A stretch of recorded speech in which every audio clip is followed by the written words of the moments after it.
I encourage you all to think about a time in your life where you felt like you were on top of the world, like you had accomplished something significant, overcame a great challenge. But what about the opposite? When was the last time you felt like you had hit rock bottom, like you could not go on, like your entire world had been turned upside down? I've been there too. We all have. Motivational posters that feature mountains would have us believe that climbing higher and higher is the only way to achieve success in this world. But what if I were to tell you that it's not just important to climb higher, but also to climb deeper? What if I were to tell you that it's not just the joys that we see at the peaks of life that can teach us, but it's the lessons in the valleys as well? I'm an avid hiker, and I prefer to be outdoors as often as I can for the physical challenge that hiking provides, along with the break from the overly stimulated world we live in. And I know plenty of people who would twist their ankle just thinking about going hiking. Those that would rather sit on the couch and watch a show about nature than be outside it. And that's okay too. And I have no idea where any of you are on this whole hiking couch thing. But if you're open for it, I'd like to take you on a journey today, a very personal journey. For in my time outside, I've discovered a way of finding purpose in my life that I'd like to share with all of you. And that way is this philosophy called climbing deeper. Life is full of dynamic tension. We know what cold feels like because we've all been hot. We know what it means to be satisfied because we've been dissatisfied too. And so it only makes sense if we're going to enjoy the peaks of life and the joys that come with it, that we learn to spend time in the valleys and the challenges as well. I know all of this sounds very paradoxical, but I promise to be your guide along the way. We'll use this little line here to keep track of where we're going. Let this represent an average every day of the life. All the peaks will rise above it, and the valleys will fall below. So if you're ready, lace up your boots, and let's go. Climbing deeper is a philosophy for living as much as it is for hiking. It is about being comfortable, getting uncomfortable. Climbing deeper takes many forms, but it all gets us to the same place, and that's finding purpose. But climbing deeper requires intentionality, and it begins with the importance of dreaming. My years at Xavier High School in New York City were foundational for me in my dream of being the first in my family to attend and graduate college. Xavier gave me the academic rigor I needed to be successful, along with the discipline that came with being part of the United States Army JROTC program. But Xavier gave me much more than that. It exposed me to the role that faith can play in one's life. And for the first time, I began to think about something larger than myself. I had done well at Xavier and was afforded a scholarship to attend college after graduation. My dream of being the first in my family to graduate college was about to be realized. My time at St. Peter's University was my next purposeful foray into my desire to learn constantly, to embrace a growth mindset, to look for education, not just formally in what and where we choose to study, but informally, in the books we choose to read, the company we keep, conversations we have. While at St. Peter's, I began working as an emergency medical technician, caring for the sick and injured along with their families. Experiencing death for the first time at the age of 19 had a tremendous impact on me. It taught me about the fragility of life, the importance of empathy, and how living each day was to be treasured. Emergency medical services provided me with many peaks and valleys, saving lives one day and watching them fall away. It was during this time of my life that I managed to manage my emotions and struggled with the ambiguity that life presented, ultimately learning to embrace it. Academically, my interest turned towards psychology and philosophy, towards a greater understanding of myself and others. It was an intro to philosophy class that exposed me to Dr. Viktor Frankl's book titled Man's Search for Meaning. A psychiatrist, Frankl used this book as a way to find purpose in his life, struggling to survive in Dachau concentration camps during World War II, mourning the loss of his wife. Frankl's work would have a profound impact on me, and I would revisit it often. I would graduate from St. Peter's in the spring of 1997. My dream of being the first in my family to do so complete, my plan turned to something far, far simpler: getting a job and making money. By the year 2000, I found myself working for Sun Microsystems in New York City, married to my college sweetheart Marissa, and planning the rest of my life. Kids were not part of that vision at that time. I wanted to make it big, to amass a small fortune in the first 10 years after school. The economy was flowing. At this point, money was coming in from all directions. For me, accumulating a personal stock option portfolio that had grown just north of $1 million by the summer of 2001. A warm Tuesday in late September could change all of that. On that particular day, I arrived for work around 8 a.m., a key meeting scheduled for 9. Around 8:30, I took a break from my studies, looked out the window, and remembered to this day the crystal clear blue sky, feeling the warmth of the sun as it filtered through the floor-to-ceiling windows. My office was on the 26th floor of 2 World Trade Center. The date was September 11, 2001. I remember my building swaying in several inches as American Airlines Flight 11 slammed into the North Tower of the Trade Center complex. The crystal clear blue sky now felt far more sinister, filled with chaos, anxiety, and confusion. I would evacuate my seat that day on the 26th floor, narrowly escaping harm, climbing down the 26 flights of emergency stairs before arriving in the lobby area below, making a concerted choice to go deeper into the Trade Center complex to the PATH train several stories below. This simultaneous descent of both stairs and psyche reminded me of Dante's Inferno, and I too soon arrived in my own personal hell, a corridor deep within the bowels of the Trade Center complex, now filled with acrid smoke and darkness. It would be necessary for me to climb out and quickly if I were to survive. I left the Trade Center complex with moments to spare before the roar of United Airlines 175 overhead signaled the attack on 2 World Trade Center, my office building. The moment of impact is as clear to me today as it was nearly 22 years ago, and I've been haunted by that image hundreds of times since.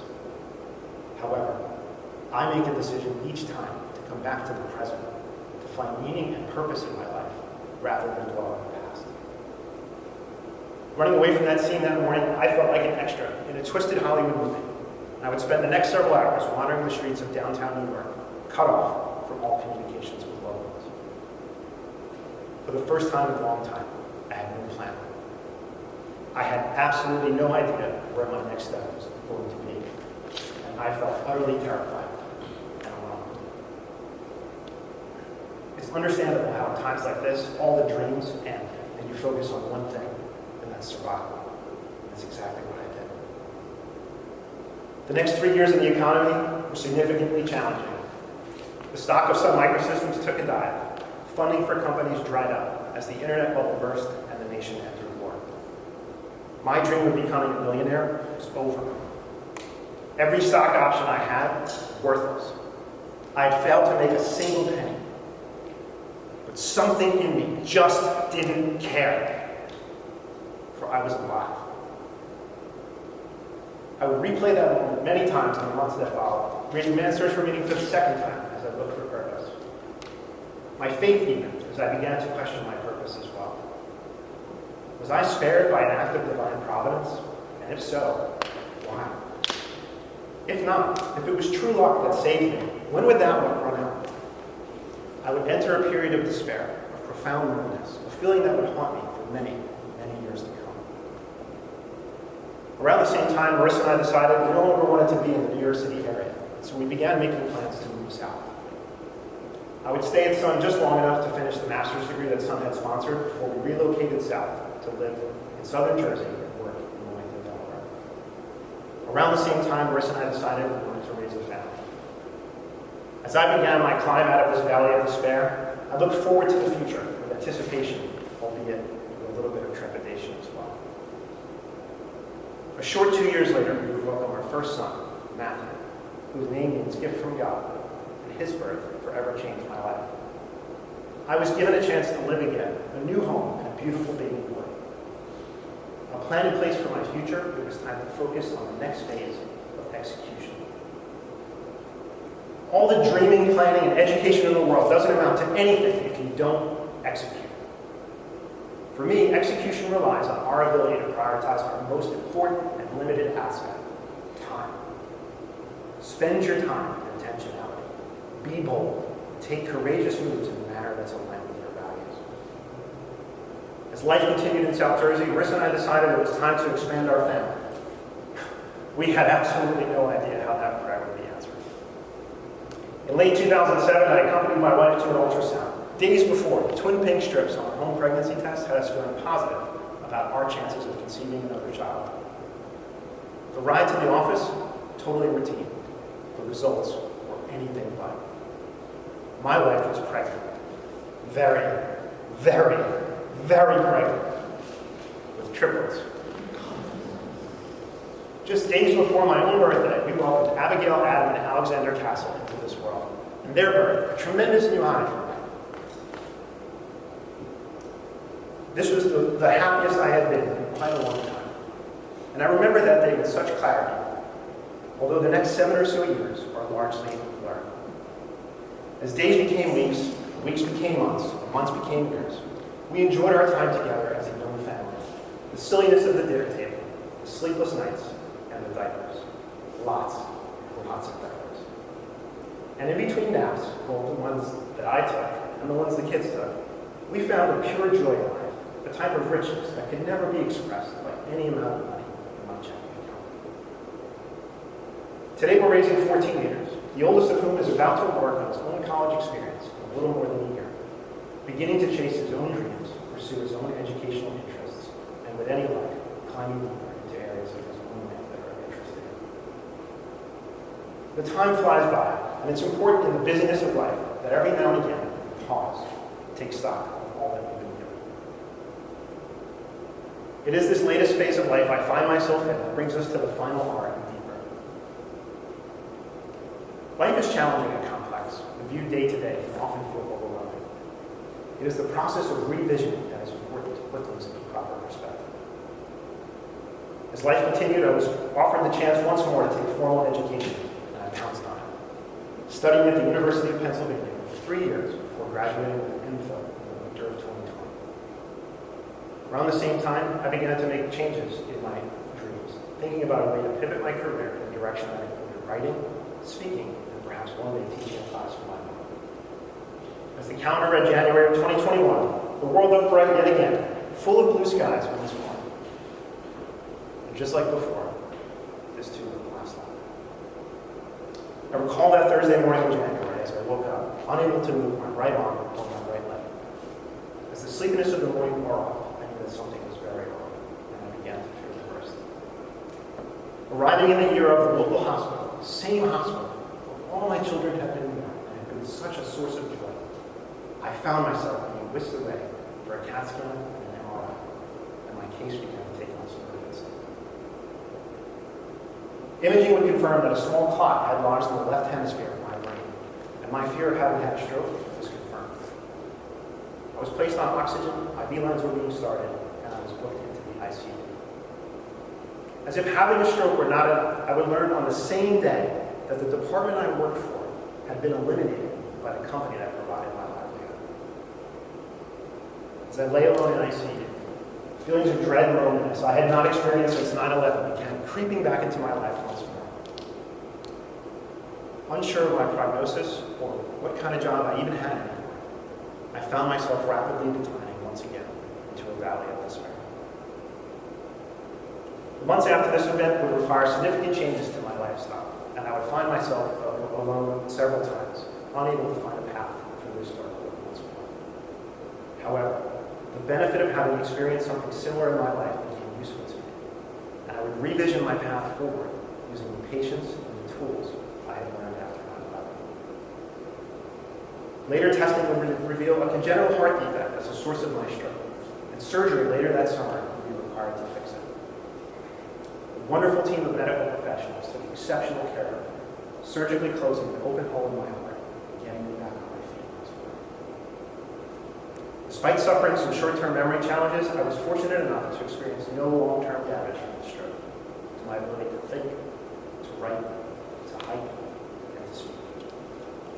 Divine Providence would appear to be present in my life once more for reasons I continue to explore to this day. My faith today leads me to believe there is a higher purpose for me, perhaps assisting others to find their purpose, helping others to climb deeper from their challenges, paradise, great potential, great opportunity. I find it useful in times like this to look at life as if through a prism, evaluating each individual perspective as if it were a wave of independent light before combining them back into their simple unified whole. In addition to faith, a key perspective for me is the one that our values and principles bring to the conversation. Take time to really think about what matters to you. When you found it, write it down in a marker. Think about a plan for your life. When you've identified that, write that down too, but do so in pencil. Reflect on it. Be open to change and be vulnerable. Look for the lessons that life has taught you thus far. For mountain ranges, as in life, are full of ups and downs, peaks and valleys. To truly appreciate the peaks in life, we must understand the challenges that the valleys are presenting. The climb deeper can help us get there. As our journey today comes to an end, I leave you being once more. But before I do, I want to leave you with these 6 steps on how you too can live a life that comes to you. Identify a dream in life that matters to you. When you found it, use every chance you can to educate yourself constantly. Challenges and setbacks are part of life. Don't try to avoid them, but rather embrace them and look for the lessons that they are there to teach us.